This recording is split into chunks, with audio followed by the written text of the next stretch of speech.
Willem Prinsloos Peach Brandy by Herman Charles Bosman for Melody. No, Oomskalk Clarence said, you don't get flowers in Groot Mariko. It's not a bad district for mealies, and once I grew quite good onions in a small garden I made next to a dam. But what you can really call flowers are rare things here. Perhaps it's the heat or the drought. Yet, whenever I talk about flowers, I think of Willem Prinsloos' farm on Abiaterskop, where the dance was, and I think of Fritz Pretorius sitting pale and sick by the roadside, and I think of the white rose that I wore in my hat jauntily. But most of all, I think of Greta. If you walk over my farm to the Hoogte and look towards the northwest, you can see Abiaterskop behind the ridge of the Dwarsberge. People will tell you that there are ghosts on Abiaterskop, and that it was once the home of witches. I can believe that. I was Abiaterskop only once. That was many years ago, and I never went there again. Still, it wasn't ghosts that kept me away, nor was it the witches.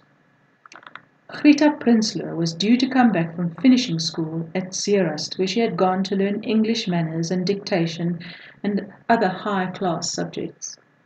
Therefore, Willem Prinsloos, her father, arranged a big dance on his farm at Abiaterskop to celebrate Greta's return. I was invited to the party. So was Fritz Pretorius. So was every other white person in the district, from Derdepoort to Ramatza. What was more, practically everybody went. Of course, we were all somewhat nervous about meeting Greta. With all the superior things she had learned at finishing school, we couldn't be able to talk to her in a chatty sort of way, just as though she was an ordinary boer girl.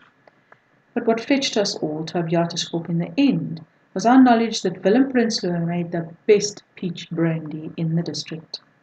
Fritz Pretorius spoke to me of the difficulty brought about by Greta's returning.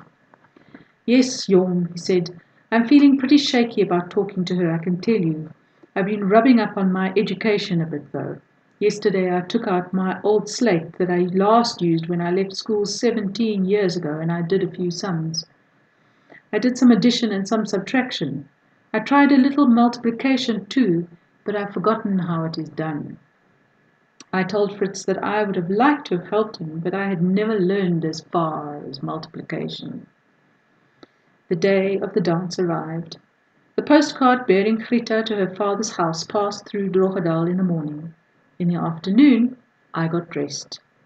I wore a black jacket, fawn trousers, and a pink shirt. I also put on the brown boots that I had bought about a year before and that I had never had occasion to wear, for I would have looked silly walking about the farm in a pair of shop boots when everybody else wore homemade veldschoens. I believed, as I got on my horse and set off down the government road, with my hat rakishly on one side, that I would be easily the best dressed man at that dance. I was getting on towards sunset when I arrived at the foot of Abiaterskop, which I had to skirt in order to reach Willem Prinsloos' farm nestling in a hollow behind the hills. I felt as I rode that it was stupid for a man to live in a path that was reputed to be haunted. The trees grew taller and denser, as they always do on rising ground, and they also got a lot darker. All over the place were queer, heavy shadows. I didn't like the look of them. I remembered stories I'd heard of the witches of Abiaterskop and what they did to travellers who lost their way in the dark. It seemed an easy thing to lose your way among those tall trees. Accordingly, I spurred my horse on to a gallop, to get out of this gloomy region as quickly as possible.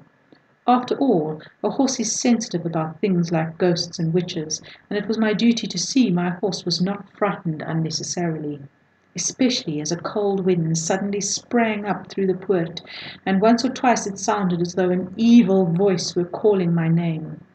I started riding fast then, but a few moments later I looked round and realized the position.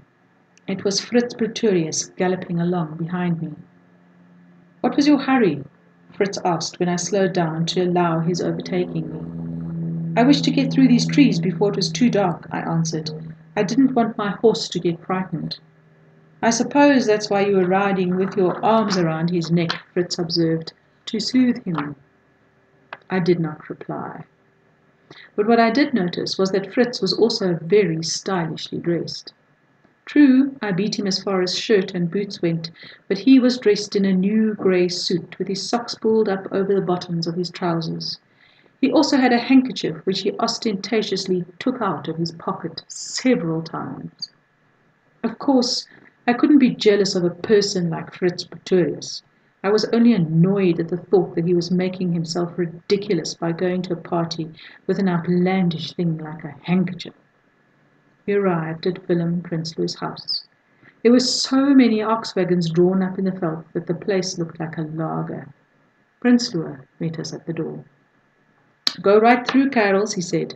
"The dancing is in the voorhuis. The peach brandy is in the kitchen." Though the voorhuis was big, it was so crowded as to make it almost impossible to dance. But it was not as crowded as the kitchen. Nor was the music in the voorhuis, which was provided by a number of men with guitars and concertinas, as loud as the music in the kitchen, where there was no band, but each man sang for himself. We knew from these signs that the party was a success. When I had been in the kitchen for about half an hour, I decided to go into the voorhuis. It seemed a long way now from the kitchen to the voorhuis, and I had to lean against the wall several times to think. I passed a number of other men who were also leaning against the wall, like that, thinking. One man even found that he could think best by sitting on the floor with his head in his arms. You could see that Willem Prinsloos made good peach brandy. Then I saw Fritz Pretorius, and the sight of him brought me to my senses right away. Airily flapping his white handkerchief in time with the music, he was talking to a girl who smiled up at him with bright eyes and red lips and small white teeth. I knew at once that it was Rita. She was tall and slender and very pretty, and her hair was braided with a wreath of white roses that you could see had been picked that same morning in Zeerust. And she didn't look the sort of girl either, in whose presence you had to appear clever and educated. In fact, I felt I wouldn't really need the 12 times table which I had torn off the back of a school writing book and thrust into my jacket pocket before leaving home. You can imagine that it was not too easy for me to get a word in with Rita while Fritz was hanging around. But I managed it eventually. And while I was talking to her, I had the satisfaction of seeing out of the corner of my eye the direction Fritz took.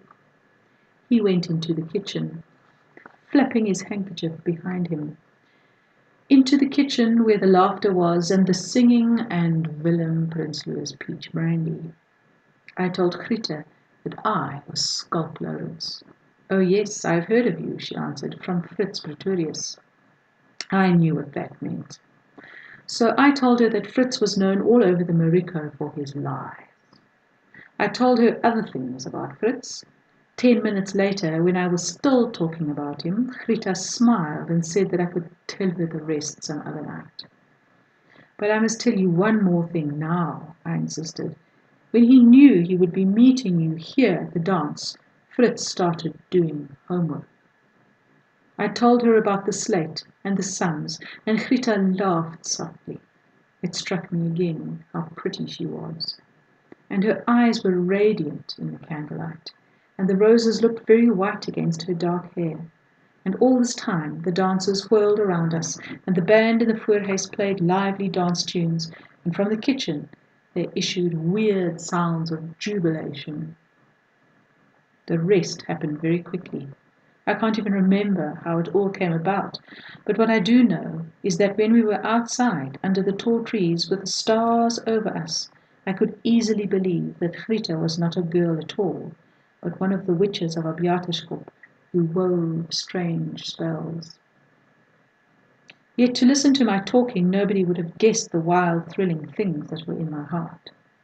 I told Rita about last year's drought, and about the difficulty of keeping the white ants from eating through the door and window frames, and about the way my new brown boots tended to take the skin off my toes if I walked quickly.